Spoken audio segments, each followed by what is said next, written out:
bate-papo. Recebendo aqui na manhã da quarta-feira 2 colegas queridos. Nós temos até música para ele aqui no Panorama. Alício, Alício. E o outro é o Abelkia. Abel Dúlios e o Alício de Assunção. Colegas do Grupo Independente que vão, a partir de agora, contar para nossa audiência o drama que eles viveram no ano passado em meio à enchente. Alício, tudo bem? Bom dia, Moisés. Bom dia, Aline. Bom dia, Abel. Bom dia. Tudo bem, né? Um ano depois, tudo bem. Melhor agora. Melhor agora. Eu me lembro que na época, quando o pessoal pedia, tá tudo bem? A gente respondia, não, tá tudo bem, mas não tava bem. Nada bem. Bah. Abelito. Bom dia, Moisés. Bom dia, Aline, Bom colega dia. Alício, audiência do Panorama da Rádio Independente. Agora tudo bem. Como o Alício falou, agora mais aliviado, dá pra dizer que tá tudo bem. É. Há um ano atrás também tava, a gente escapava vivo. É. A gente dizia que tava bem, mas por dentro um caos, um temporal, uma tempestade internamente, mas tudo foi se acomodando e se ajeitando, né? Eu antes inclusive, de buscar todo como que foi, né, gente? Acho que a gente tem que fazer esse resgate para nossa audiência, especificamente, Abel, para ti. O Abel, quando chega aqui do resgatado, essa cena a gente não vai esquecer, nem quer esquecer, porque é uma cena que daí era boa, né? Era um desfecho feliz. Tu chegando ali, embora parecesse uma miragem, quando tu estava subindo a escada, desde aquele momento eu nunca te vi, eu te vi emocionado, né? Com os abraços e especialmente assim, aquele momento que o Renato Worm te encontra, foi bem emocionante. Aquele momento eu te vi talvez nervoso, mas a partir daquele momento eu nunca te vi abalado, eu nunca te vi chorando, eu nunca te vi lamentando. De onde é que sai isso? A gente vira a chave, né? Talvez seria mais fácil lamentar, chorar, reclamar, mas a gente tem que servir de inspiração para as outras pessoas que também passaram isso, ou até piores, né? E trabalhar na Feliz, que é a Rádio do Bailão, que é uma rádio que fez virar essa chave para as pessoas acreditar que as coisas podem melhorar e encarar a vida de uma maneira diferente, com mais felicidade, talvez tenha me ajudado também a superar isso. Inspirando o outro, a energia do outro vindo, a gente emana coisas boas, tu recebe coisas boas. Então foi uma via de duas mãos. Inspirando as pessoas, botando energia positiva, talvez trouxe energia positiva para mim, para tocar o barco, literalmente. Ou seja, ele já está no espírito da coisa. O bailão ajudou. Ajudou. Ajudou. E ajuda, né? Ajuda. A música ajuda. Pessoal, vamos tentar organizar, porque 4 faladores e 4 microfones não vai ser Vamos fácil. começar com o Alício? Vamos. Para resgatar. Vamos lá. Ô, Alício, eu vou te ajudar e vou contar a minha lembrança, tá? Da tua situação.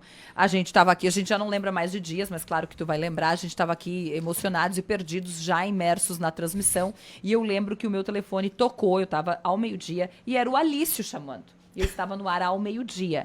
Eu já não lembro mais o dia. E eu pensei, o Alício, ele quer passar alguma informação. E eu não consegui atender porque estava no ar. Eu saí do ar. Quem nos acompanhava na live lembra disso. A gente saiu o tempo todo. Fui na redação e já encontrei a Angélica muito abatida. E falei, gente, eu acho que o Alício está querendo trazer alguma informação. Ele me ligou. E aí a Angélica já tinha informação do cenário que o Alício estava vivendo. E depois daquilo eu não consegui mais contato com o Alício. E daí também me desesperei. Como que foi, Alício, esse dia? Pois é, até em relação a essa situação, a minha cunhada pegou o telefone, porque ela não estava junto lá, estava lá perto, mas não estava no momento mais complicado, e ela começou a telefonar para todos os telefones do meu celular que tinha rádio na frente, e daí tinha a Rádio Aline. Isso aí. Por isso que até te ligou em meio ao programa. Tá, mas ela pegou o telefone aonde? Porque tu estava em cima do É telhado. que ela né? recolheu antes, os telefones nós recolhemos antes, e só ficamos com um. Porque a gente achou até que ia perder o telefone. Então alguém pegou e levou todo o telefone para um outro lugar. Exato. E daí a pessoa começou a ligar para os números que imaginava. Perfeito. E conseguiu comunicar aqui o teu cenário, porque ele é a Angélica, que não estava no ar, atendeu naquele momento. Mas quando a gente fala e o Moi fala, tu estava no telhado, conta para nossa audiência como que foi isso. Assim, deu uma primeira enchente, então às 5 da manhã, que atingiu nossa casa, uma parte, e depois pelas 7 da manhã a água baixou. Aí a gente acabou limpando o que tinha que limpar dentro de casa. E já começou a limpeza? Sim, porque a enxurrada. É uma enxurrada. Do próprio arroio, lá em Tamanduá, acabou entrando dentro da casa, daí depois a água baixou, tranquilo, então baixou a água, passou mais uma enchente. E aí a gente acabou limpando dentro de casa, só que às 9 da manhã começou a chover de novo. E daí a água não veio do arroio, a água veio da rua, dos morros lá que acabaram descendo, né? E aí a água veio muito forte que mal deu tempo de a gente sair da nossa casa e ir para casa da nossa sogra, que fica ao lado, que é uma casa de madeira, porque é um pouquinho mais alta. Vamos para outra casa então porque a água não vai pegar lá. E quando nós fomos para outra casa, a água veio tão rápido que não deu tempo de sair da segunda casa, então. Aí a gente subiu pro telhado. Isso na vila de Tamanduá. É. E aí, como a casa era de madeira, tá, a gente subiu pro telhado, que não tinha como sair mais, nós estávamos já em 7 pessoas ali. A tua sogra tem qualidade? 76. Só que a mãe dela tem 99. A mãe dela foi retirada ainda uns minutos antes, tá? Conseguiram retirar pela água ainda.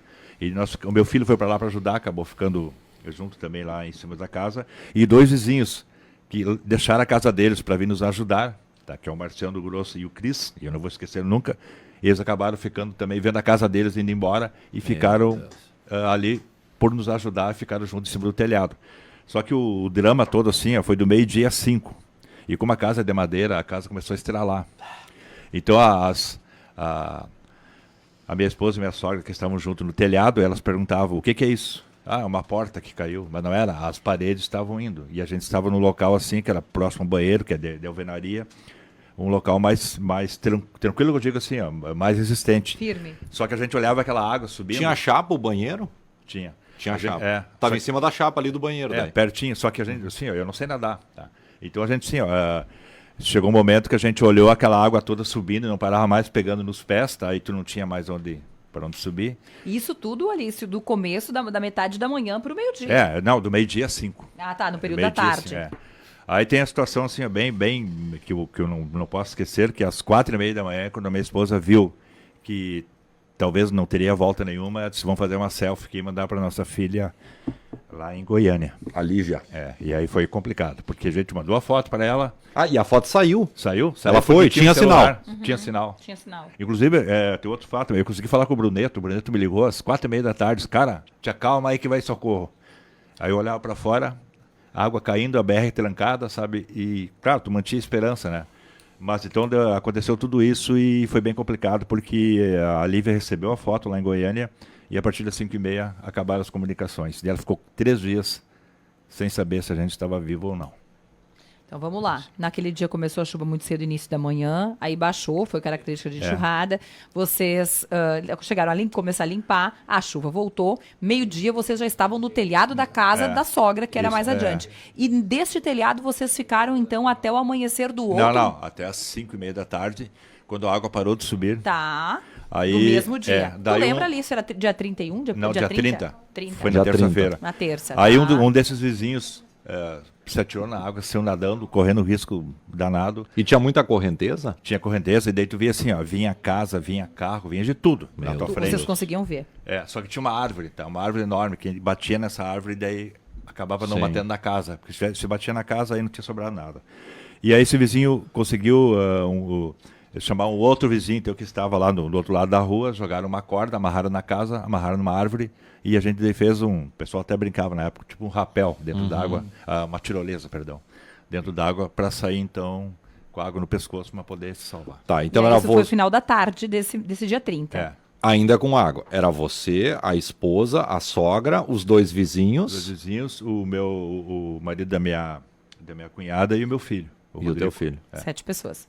Todo mundo saiu nesse rapel aí, Todo mundo improvisado. nessa tirolesa. E vocês foram até onde daí? Aí nós fomos até uma casa de um vizinho lá, e como a minha sogra tinha uma outra casa lá, que é a pousada, que ela está em Tamanduá, então a gente acabou indo todo mundo para esse lugar depois. Daí sim, aí acabou a água, acabou a internet, acabou tudo. Mas aí já é uma outra história que demorou 10 dias para se resolver, sabe? A questão da comunicação daí. Sabe? E quando que tu falou com a tua filha de novo, Alício? Acho que 4 dias depois que a gente foi até Progresso, a gente não sabia também se podia ir até Progresso ali de Tamanduá, porque não sabia como é que estava a estrada. Daí um dia arriscamos. Fomos até Progresso, em Progresso, antes de Progresso um pouco, como é muito alto lá, tu consegue captar uma torre de Fontoura Xavier de celular. Então era uma cena também assim, uma cena de filme. No interior, lá em Tiririca, no interior de Progresso, centenas de carros assim, no meio do nada, tá? Se conectando com uma torre de celular de Fontoura Xavier para poder falar. E ali a gente conseguiu falar, então. Vamos fazer uma pausa e voltar na sequência? Os senhores estão com tempo? Deixa o Abel falar um pouco.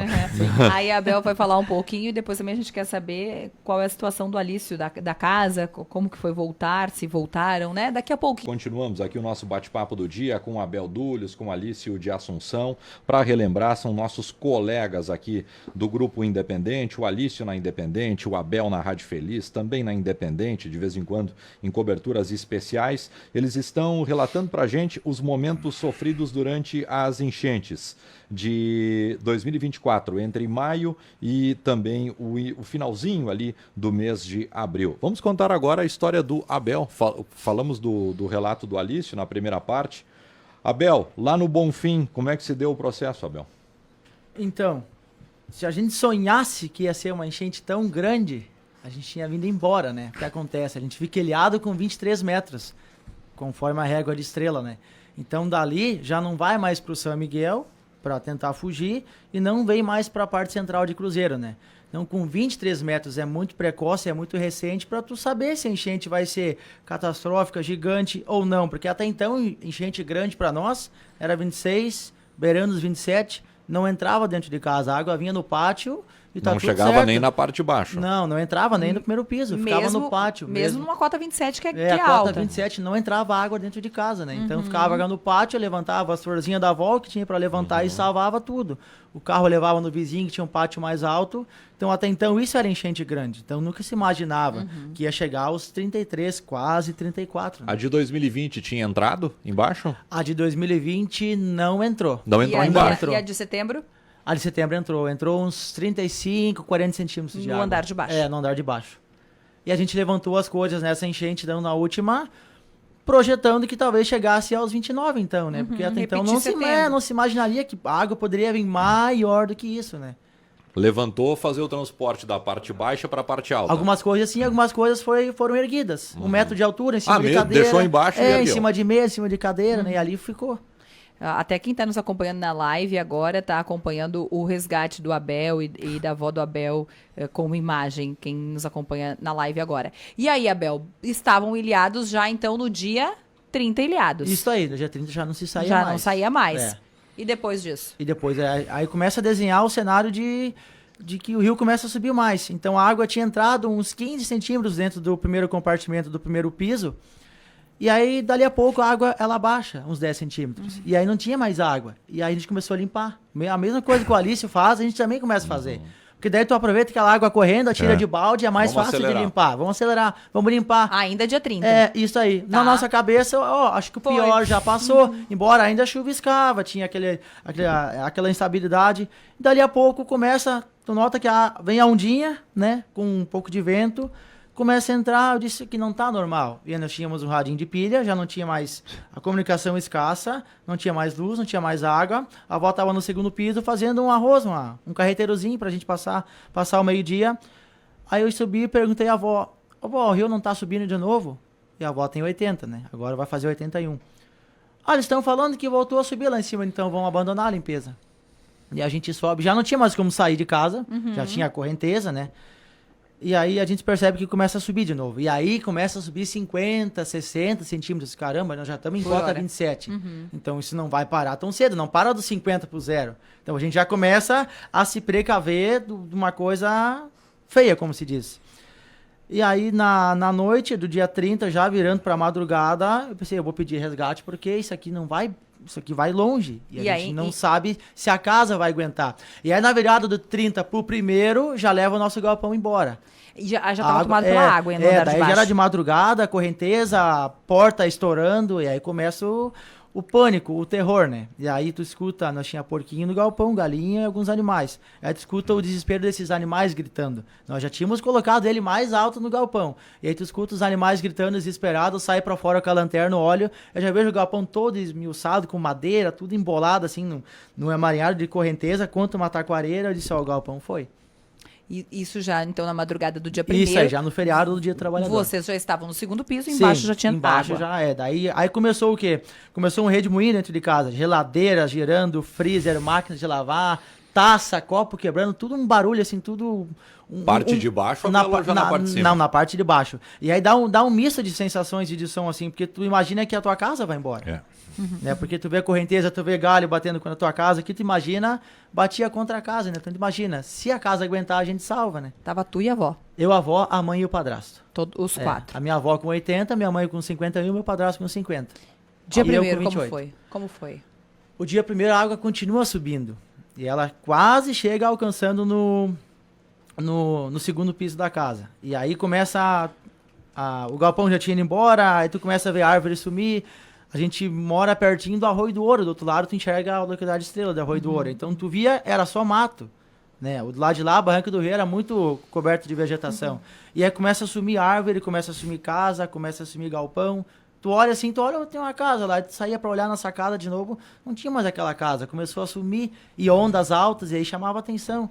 E a nossa casa ali meio que se salvou, ficou um pé de guajuvira, na frente um pé de manga, e meio que repartia a correnteza. Então a árvore batia sempre num canto da casa ou no outro. Escorados na casa. E nunca no meio da casa, né? Tu via que a casa meio que tremia assim da brutalidade, da força da correnteza, mas o que salvou meio que foi um divisor, assim, aquelas árvores ficaram. As 2 árvores que permaneceram em casa foram aquelas. Né? E como é que foi o final do dia primeiro, então?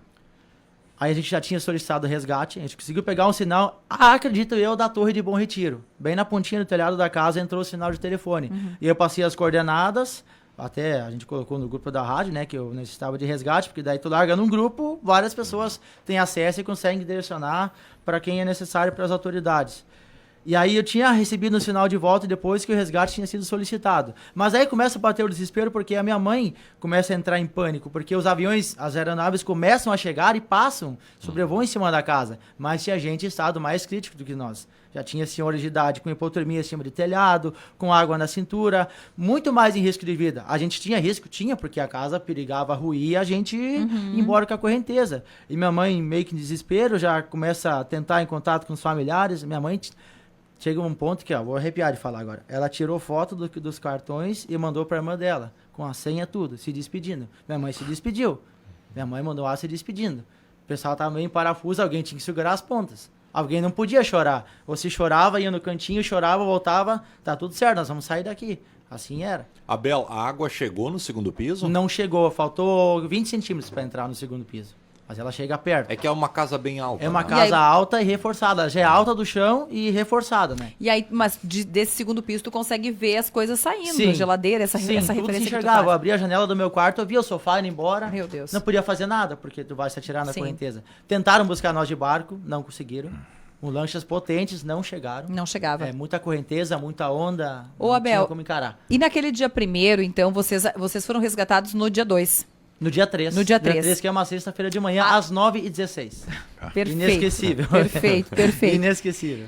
No dia 2, vocês ficam nessa condição o dia todo. Sim, a gente fica agoniando e esperando o resgate. E a avó, hein, Abel?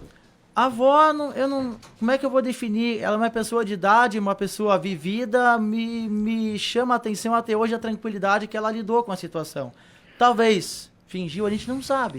Mas assim, tu conversava com ela, avó, a situação é assim, ela é bem lúcida, ela lembra da enchente de 56, quando ela morava em Estrela ainda. Então ela tem muita lembrança, é bem lúcida mesmo. Como é que eu vou descrever a avó se parecia tranquila? Porque eu abri o jogo pra ela, avó, a situação é de risco, a gente tem que confiar o nome lá em cima, eles vão tirar a gente daqui, a senhora pode ter certeza.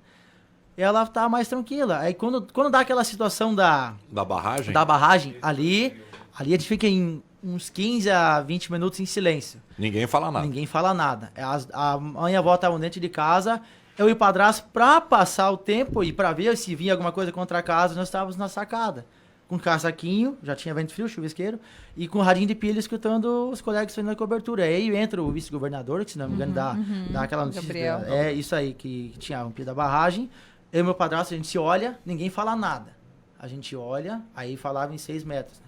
A gente olha em silêncio, daí eu olho pra cima da casa, e aí eu me deparo que eu não tenho mais 6 metros pra subir pra cima. Mas aí, como já tem 28 anos se criando enchente, eu pensei, 6 metros lá em cima, talvez aqui não chegue os 6 metros. Vamos supor que suba 2. Tem recurso, vamos pro telhado. Aí a gente entra dentro de casa, aí eu dizia, ó, pessoal, estourou uma barragem lá em cima. A coisa vai encrespar. Vai demorar umas 4, 5 horas até a água chegar aqui, sim. mas nós temos que ter um plano de fuga. Aí a gente recorta um quadrado em cima do forro de PVC e o desafio é ser erguer a avó para cima primeiro. A gente tudo planejou. Tinha uma escadinha lá, vamos dar um jeito, vamos colocar a avó para cima. Não tinha alçapão pronto. Não tinha alçapão. Daí tu recorta o E a forro. gente recorta com uma faquinha de serra o forro, botamos um colchão para cima. Aí logo já, enquanto a gente fazia esse processo, já entra o Eduardo Leite, o governador, desmentindo que não ia subir os 6 metros. Talvez as regiões ali lindeiras iam sofrer um pouco impacto, mas do resto não tinha mais como agravar. Mas aí o medo era o quê? De que o resgate não viesse, que a casa continuava, aquele pânico de a casa ruir e a gente ia tentar se salvar a qualquer custo. Tanto é que a gente se reúne na sala e começa a cogitar, o Abel se agarra na bombona, a avó pega o botijão de gás, alguém vai pegar uma geladeira. Assim foi. A gente meio que traçou uma estratégia caso acontecesse para tentar se salvar. O plano estava lá. O plano estava lá. Até o último segundo a gente ficava se reinventando o que dá para fazer para salvar. Arrancaram a porta da geladeira. Muitas pessoas arrancaram a porta da geladeira para boiar com a porta. A gente deixou intacto. Deixou a geladeira Tá inteira. intacto. Uma geladeira subiu com algumas coisas pra gente comer. A gente guardou água, guardou arroz, um fogareiro pra cima a gente levou também pra ir fazendo comida. E aí na noite do dia 2, os resgates foram suspensos. A gente tinha a expectativa que o último voo talvez levasse a gente. A gente também tinha essa expectativa, era sobre sim. isso que eu ia falar, porque a gente estava em comunicação contigo, assim, E volta e remota. meia eu conseguia. A gente tinha um gerador, daí a gente ligava o gerador pra carregar os telefones um pouco. E aí ninguém tinha coragem de me falar que não tinha mais resgate. Depois nós vamos rodar o Ninguém tinha áudio coragem de me resgate. falar, e eu falava muito com o sócio, com o Franklin, e ele também não teve a coragem de me falar que não ia mais ter resgate. E aí eu pedi, as aeronaves estão aí, estão descarregando, vão vir. Aí, estão abastecendo, sabe? Como é que vai falar para a pessoa que está em apuros que não vai ter tem resgate? mais. Aí daqui a pouco sai no rádio que os resgates tinham sido suspensos. Aí minha mãe entra em parafuso, eles não vão buscar a gente. E chorava. Eles não vão vir buscar a gente vai ficar sem resgate. Não, calma, eu disse. Pensa que tem alguém, acho que ainda no São Miguel, no Santarém, que está molhado em cima do telhado, a gente está no seco. A gente está com medo de morrer? Sim, mas nós estamos no seco, nós vamos tomar uma xícara de café quente agora ainda, nós vamos comer um arroz quentinho, tem gente que não tem mais esse luxo diante do caos. Vai vir o resgate, eles vão tirar a gente daqui. E aí no dia de manhã eles buscam a gente, na sexta de manhã. Na sexta de manhã. Quando abrem os resgates, o primeiro voo que vem, passa o helicóptero em cima de casa e vai resgatar os vizinhos no Arroio do Ouro. A gente vê, eu tenho imagem desse helicóptero. Tinha que ter passado para colocar no ar até. Falha minha. E aí eles buscam os vizinhos, daqui a pouco vem o helicóptero vermelho dos bombeiros. E aí ele dá uma volta em cima da casa, localiza e pega a gente em cima do telhado. A gente embarca, tem até o vídeo, eles vão mostrar, já mostraram na live, a gente embarcando na aeronave, e o pessoal me pergunta por que eu não puxei minha avó para dentro. Mas é tudo orientado.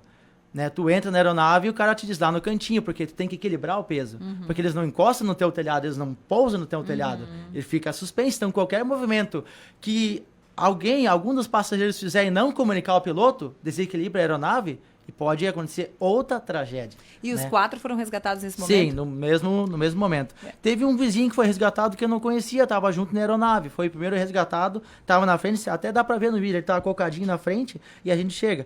E aí meu padrasto é o último a entrar. E quando ele sobe na aeronave, o brasilite quebra. Ele põe o pé no pezinho da aeronave e o brasilite quebra. Foi a noite mais longa da nossa Foi. vida, né? Porque da tua e da nossa, porque daí a gente fala com o Abel ali no final do dia, sabíamos que não teríamos mais resgates na madrugada e sabíamos que a situação do Abel não era nada confortável para aquela madrugada que seria longa, né? Porque os resgates só retornariam no outro dia, no amanhecer. A gente tem o áudio do Abel? Bom dia, Nicolas. Bom dia, Renato. Os ouvintes da Rádio Independente. Eu tô aqui em Bonfim, Cruzeiro do Sul, com a minha família. Até um pouco emocionado, porque o momento é tenso, tem muita correnteza. A água já arrombou a porta da frente da nossa casa, a água entrou tudo, revirou os móveis, a gente está no segundo piso. Falta em torno de uns 50, 60 centímetros para a água invadir o segundo piso, onde está eu, a minha avó, minha mãe, meu padrasto, né? E a gente está aqui na expectativa por socorro também, né? A água já levou o nosso galpão todo embora, com os bichinhos, né? Parte dos móveis está indo embora também, porque parte das paredes da casa tá se quebrando. O rio não para de subir e a gente não sabe o que vai acontecer agora, né? Se o resgate não chegar, não só nós, né? Mas muita gente aqui para baixo, a gente tem informação de pessoal que está ilhado, está em cima de telhado e passamos pouco, né? E a situação é bem delicada aqui, tá? Um abraço para vocês, a gente tá conseguindo se informar por causa do radinho de pilha que a gente tem aqui. E a gente torce para que pare de encher, né? Tá? Um abraço para vocês aí. Ai, meu Que Deus. loucura. Esse Meu áudio, Deus, meu eu não Deus. vou esquecer, se eu não me engano, dia 2. Isso na quinta de manhã, 10 para 6 da manhã, com o Nicolas e Renato Souza aqui no Acorda Rio Grande. Daí eu saí. O barulho era uma da- água e chuva. Era água e chuva, muito da correnteza. Foi uma das poucas vezes que eu chorei, entrei assim em desespero, que daí eu mando o áudio, daí parece que entra um filme do que realmente está acontecendo. Porque Sim, que tu tá verbalizando, tu, daí, né? tu tá muito na adrenalina, entende? E aí tu meio que cai a ficha assim que, peraí, pode ser que eu vire uma estrelinha, entre aspas, né? É um negócio assim que a gente fica arrepiado agora. A gente respira e fica... Agora a gente fica pensando, várias vezes tu deita a cabeça no travesseiro e fica recapitulando o que poderia ter acontecido, ou o que poderia ter sido feito diferente, né? A gente se questiona muitas vezes, né? Aliás, antes de falarmos das casas, que eu acho que é a grande pergunta agora da nossa audiência, saber se vocês estão acomodados, se estão bem. O pós-traumático, como que tem sido, gente? O Abel já me respondeu, né? A gente coloca a cabeça no travesseiro mesmo passado um ano depois. Toda vez que chove ainda vem na lembrança, embora eu não resido mais no Bonfim, né? A gente decidiu que lá não dá pra desmerecer. Eu tenho um carinho muito grande pelo Bonfim. Tô lá praticamente toda semana visitando alguém, passeando, vendo, mas não, para minha família não ficou mais um ambiente sadio para morar, porque a gente vai lá e a gente tem memórias, tem medo, dá para dizer pânico, medo que aconteça de novo. Pode ser que vão passar 1000 anos, não vai mais acontecer. Pode ser que daqui a 5 aconteça, a gente não sabe. Então ficou um ambiente, para nossa família, onde é que a gente morava, inseguro para se viver, na nossa avaliação. A gente não quer passar isso de novo. Então, Onde a gente, vocês moram hoje, Abel? em Santa Clara do Sul. A gente Santa Clara. reconquistou. A gente reconstruiu por nós, porque pelo governo nada veio ainda, né? Tem que ser realista, né? Não é o Abel da rádio falando agora, mas é o Abel cidadão, o Abel morador, o Abel que contribui, que paga imposto. A família do Abel, até então, recebeu ajuda de amigos, de entidades particulares, do Rotary, da Cruz Vermelha, de amigos e colegas, mas o governo até então, nada. Não compra assistida, nada nesse Nada. sentido. Aluguel social. Também não. E tu, Alício, também não estás mais em Tamanduá. Não. E como o Abel disse, é um lugar também que a gente tem um grande apreço, né? A gente morou lá 24 anos em Tamanduá, mas também, devido às condições que ficaram lá, a gente acabou vindo para Lajeado. E a exemplo do Abel, tudo que o Abel falou, eu não vou repetir aqui, ó, mas a gente acabou adquirindo o imóvel também por conta própria, sabe? Mudando completamente de vida, e eu já aproveito aqui para agradecer também todas as pessoas que estiveram conosco nesse momento. São entidades, são pessoas físicas que estiveram conosco e nos dando a possibilidade também de que a gente pudesse mudar de vida. E o trauma que fica, não sei se é trauma, mas o que fica é assim, ó, embora hoje a gente esteja aí num imóvel novo, com tudo novo, da vida anterior não se trouxe uma caneta, um papel, nada. Eu tinha muita história guardada, tanto de livros como, na época, eu trabalhei também no Jornal Informativo do Vale, de matérias que eu realizei e guardava com muito carinho. Então a gente não trouxe nada disso da vida anterior, e eu confesso, eu ainda, embora já esteja há 4 meses morando no imóvel novo, que é nosso, eu ainda não consegui me fazer pertencer a esse imóvel. Tá? Parece que eu estou de visita. Alício, eu sou bem sincero. Tu é um cara do campo, tu é um cara do interior, tu é um cara que faz passeios pela colônia. Onde é que tu armazena a saudade do teu lugar? Onde é que fica? Não tem como... É uma loucura a saudade que tu deve ter lá de Tamanduá.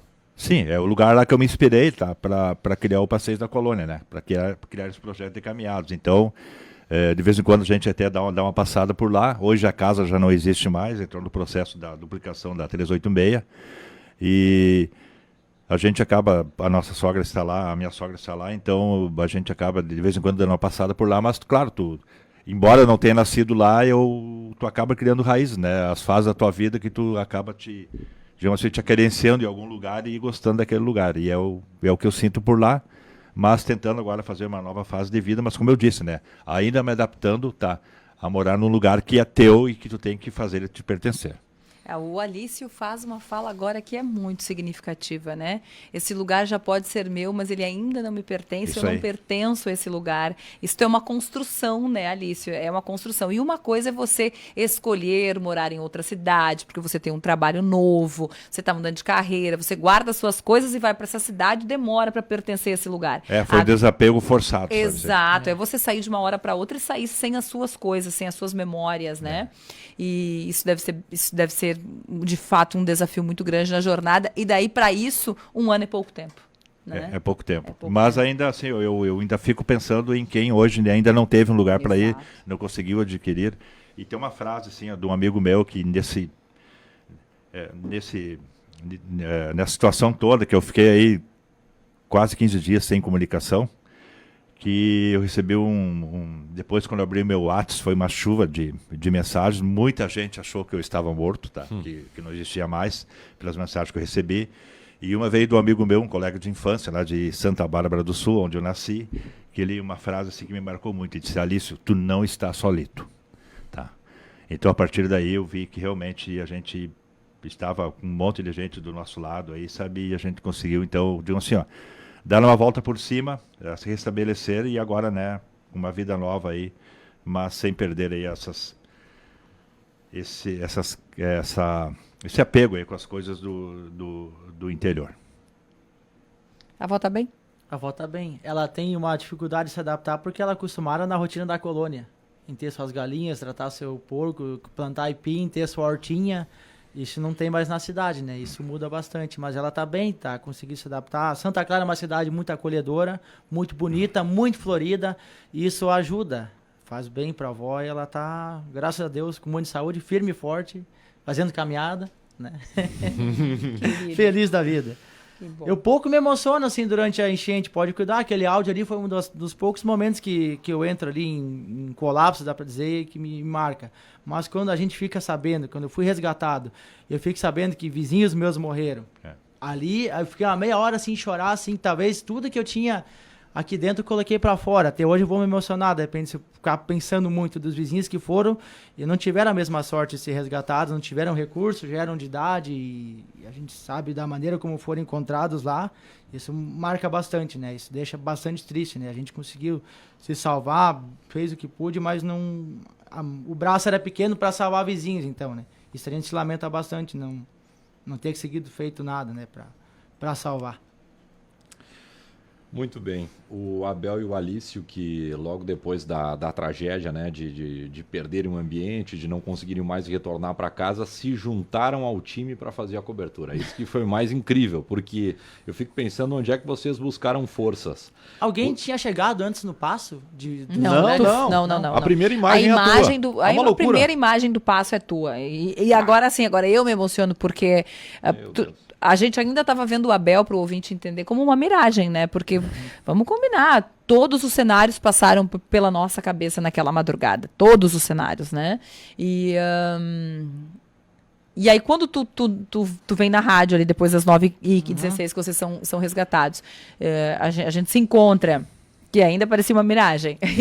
E o Abel passa a integrar a equipe de trabalho naquele dia. E aí aquela imagem do passo, porque a gente estava narrando o caos no passo, mas uma coisa é você descrever, você ter informação fragmentada, que as casas estavam indo, que as pessoas literalmente estavam indo com a força do rio, que não respeitou nada ali no passo. Outra coisa, a gente vê a imagem. Então, uma das imagens mais marcantes da enchente é o Abel, recém-resgatado, no passo, e o passo sem nada. E daí ele abre a mão e fala, aqui era o passo extremo. Não, e é impressionante, porque agora eu lembrei que eu ia falar isso, no momento também que eu voltei a trabalhar e fazer alguma cobertura, eu acho que uns 8 dias depois, lá em Marques de Souza, eu gravava os boletins e até Progresso para poder transmitir para casa, para a rádio. Lembro. E aí, quando eu ia ouvir uma pessoa fazer o relato dela, quando ela começava a fazer o relato, era o mesmo meu. Sim. E aí eu tinha que me controlar, porque a história dela era muito semelhante à minha, sabe? E ali tu tinha que separar as coisas para não te emocionar e deixar a pessoa mais emocionada aí, né? Então, assim, foi um processo, imagina, Abel, nada fácil. A minha Dinda é diretora do colégio da Rua da Divisa, e eu chego lá de carona com ela, porque ela queria ver como é que estava o estado do colégio, para dar um parecer para as autoridades. E aí disse, eu vou até ali no Paço, eu vou fazer reportagem. Como assim? Eu vou trabalhar? Disse, eu preciso trabalhar, eu preciso dar informação, eu preciso noticiar, eu preciso passar adiante como é que está a situação. E eu chego, né, que era a igreja do Paço de Estrela, a santa está de bruços, caída, tem imagens e a santa chorando. Dá para dizer chorando, porque caía água, pingava água do rosto da santa. Nossa. A imagem, deve ter imagem no telefone.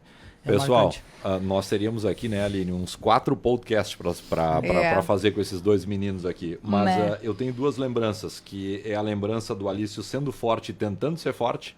E eu tenho uma outra lembrança do Abel, que ele chegando aqui, eu dei um soco nele. Sim. Eu não abracei ele, porque eu dei um soco. Eu disse, cara, tu não vai ficar mais naquela casa quando subir a água. E agora ele saiu da casa. E a outra é tu indo de bicicleta até o bairro Hidráulica, depois que a tua primeira parada, né? Depois de sair de Cruzeiro, vocês vão morar no bairro Hidráulica. Eu vi o Abel pegando a bicicletinha dele, indo para casa de bike, já precisava ali poupar gasolina, pensando na casa nova. O meu carro foi pro pátio de um vizinho e também pegou água. Era para ser um lugar seguro e pegou água. Então ficou um tempão na oficina até reconquistar, né? Uma coisa assim, tocante pra gente. E quando eu encontro o Abel, dias depois da primeira vez, aqui na sala do café, o Abel, com essa lata dele, me diz assim, ó, quase que essa sala aqui tem o nosso nome também. Ai, gente, não é... Olha, vocês, olha, que susto. Gente, agradecer que vocês tiveram uma coragem de falar, porque a coragem de viver o que vocês viveram, ela veio porque não havia alternativas, né? Falar sobre essa ferida que ainda é tão recente, tem que ter coragem e é uma escolha, a gente sabe que é dolorido. Mas também eu tenho dito por aqui que nós precisamos lembrar para não esquecer, lembrar para não esquecer, para que nós tenhamos situações mais seguras, casas em espaços mais seguros, situações para que quando a enchente chegue, nós tenhamos desde o alerta até os planos. O Abel falou sobre isso. O plano, nós tínhamos um plano. Dentro daquele cenário, nós tínhamos um plano. Então, a gente fica felizes que vocês tenham aceitado aqui o convite do Panorama de contar essa história e que, vez ou outra, nós possamos contar os novos capítulos aí dessa nova jornada. Amém.